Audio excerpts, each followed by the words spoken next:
हम लोग पढ़ लिए थे, बेंटिक तक पढ़ चुके थे। अब उससे आगे हम लोग देखते हैं कि चार्ल्स मेटकॉफ का शासन काल रहा 1835 से 1836 में। एक ही काम अपने शासनकाल में किया, यानी कि एक काम क्या, यानी लगभग रहा कितना, यानी कि एक साल में वो क्या किया, भारतीय प्रेस को, हाँ, भारतीय प्रेस को मुक्त कर दिया। इसीलिए क्या कहा गया इसको, भारतीय प्रेस का मुक्तिदाता। अब क्वेश्चन आएगा कि भारतीय प्रेस का मुक्तिदाता किसे कहा जाता है, तब क्या बताएंगे, चार्ल्स मेटकॉफ को। उसके बाद हम लोग आते हैं किसमें, ऑकलैंड में। अब ऑकलैंड जो है उसका शासनकाल रहा कितने तक, 1836 से 1842 तक। तो हाँ, तो ये क्या क्या किए, यानी इसके समय में, इसके शासनकाल में प्रथम आंग्ल अफगान युद्ध हुआ। यानी शुरुआत हो गया किसके शासनकाल में, आंग्ल अफगान युद्ध 1834 से कितना था, 42 में। वही खत्म कौन कर दिया था, एलन बरो, ठीक ना। एलन बरो ने क्या कर दिया था, साफ क्या था। प्रथम आंग्ल अफगान युद्ध जो है किसके शासनकाल में हुआ, ऑकलैंड के शासनकाल में। इसी से रिलेटेड कर दिया था, समाप्त किसके शासनकाल में होगा, एलन बरो।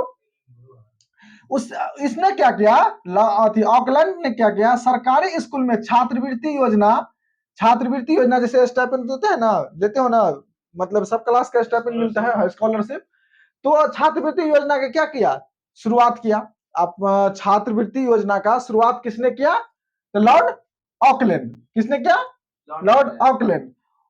कलकत्ता से दिल्ली तक, यानी कोलकाता से दिल्ली तक ग्रैंड ट्रक रोड का क्या किया, मरम्मत करवाया। किसने, लॉर्ड ऑकलैंड। कितने ईस्वी में, 1839 में। कितने ईस्वी में, 39 में। 1839 में ग्रैंड ट्रक रोड की मरम्मत किसने करवाया, कितने ईस्वी में, 1839 ईस्वी में। यहां से पूछेगा कि ग्रैंड ट्रक रोड कहां से कहां तक है, कोलकाता से दिल्ली या दिल्ली से कोलकाता कह सकते हो। भारतीय छात्रों को मेडिकल की पढ़ाई के लिए, देखिए, यानी कि इंडियन स्टूडेंट्स जो थे उसको, यानी कि मेडिकल की पढ़ाई के लिए विदेश जाने की अनुमति किससे दिलवाया, ब्रिटिश संसद से।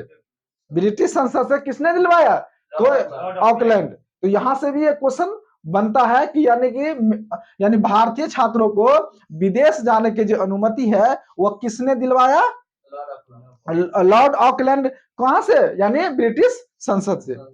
अब कहता है कि ब्रिटिश संसद से दी, और क्या क्या, प्रारंभिक शिक्षा, यानी कि प्राइमरी एजुकेशन जो है वह किस भाषा में, प्रादेशिक भाषा में। आपकी जो प्रांतीय भाषा है ना, उस भाषा में क्या कर दिया, शुरुआत किया।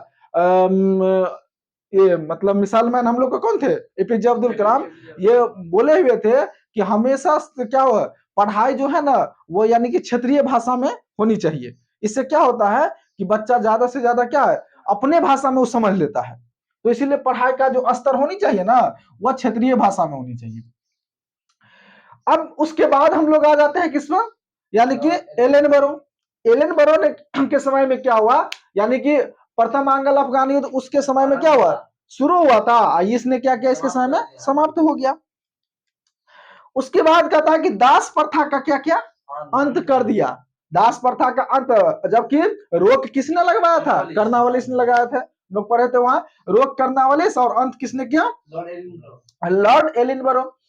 अब है कि सिंध को 1843 ईस्वी में पूर्ण रूप से किसने मिला लिया, ब्रिटिश ने। ब्रिटिश ने क्या किया, अपने में मिला लिया।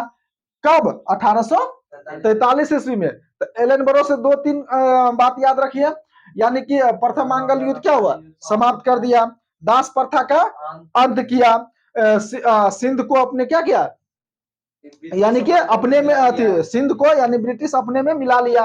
कितने ईस्वी में मिला लिया, 1843 ईस्वी में। उसके बाद हम लोग देखते हैं कि हार्डिंग का समय रहा 1844 से 1848 में। हाँ, तो इसने क्या किया कि नमक कर जो था, नमक पर जो टैक्स था ना, वो नमक पर जो टैक्स था उसने क्या किया, आधा कर दिया। नमक टैक्स को क्या कर दिया, आधा कर दिया। किसने, लॉर्ड हार्डिंग ने।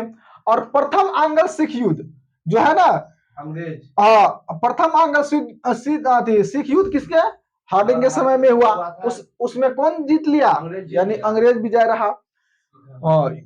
इसी के समय में क्या किया उन्होंने, क्या कर दिया, नरबली प्रथा पर क्या कर दिया, रोक लगा दिया। नरबली प्रथा पर रोक लगाया कब, 1844 में, 1844। लेकिन यह नरबली प्रथा जो है ना किसका मतलब किस जनजाति में प्रचलित था, तो खोंड जनजाति। ये जनजाति होता है, एसटी होते हैं ये, मतलब इधर है यानी कि पूर्वी क्षेत्र में पाया जाता है ये जाति सब। तो खोंड जनजाति में क्या हुआ कि ये नरबली क्या था, प्रचलित था, यानी कि मनुष्य को क्या कर जाता था, बलि चढ़ा दिया था। तो इसको किसने रोक लगा दिया, हार्डिंग ने रोक लगा दिया। कितने ईस्वी में, 1844 ईस्वी में। किस जनजाति में प्रचलित था, तो खोंड जनजाति में, ठीक ना। तो इस तरह से हम लोग ये हार्डिंग तक देख लिए। अब हम लोग पढ़ेंगे डलहौजी। एक बार हम लोग इसको डिवाइड कर ले। सब देखिए, प्रथम आंग्ल अफगान युद्ध को किसके समय में हुआ, ऑकलैंड के समय में। छात्रवृत्ति योजना की शुरुआत किसने किया, ऑकलैंड ही किया।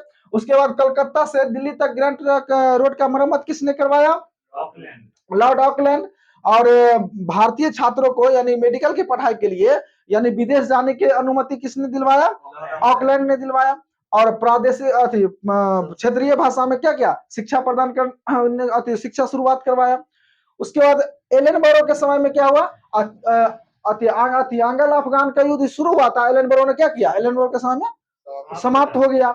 सिंध को अपने क्षेत्र में ब्रिटिश अपने में क्या किया, पूर्ण रूप से मिला लिया। कब, अगस्त 1843 में। दास प्रथा को दास प्रथा का क्या किया, अंत किया, जो कि कर्नावालिस क्या किया था, रोक लगा दिया था। उसके बाद आते हैं क्या, हार्डिंग में। तो लॉर्ड हार्डिंग 44 से 48 तक रहा। तो आंग्ल सिख युद्ध क्या हुआ 1845-46 में, जिसमें अंग्रेज ने क्या किया, जीत लिया, विजय रहा।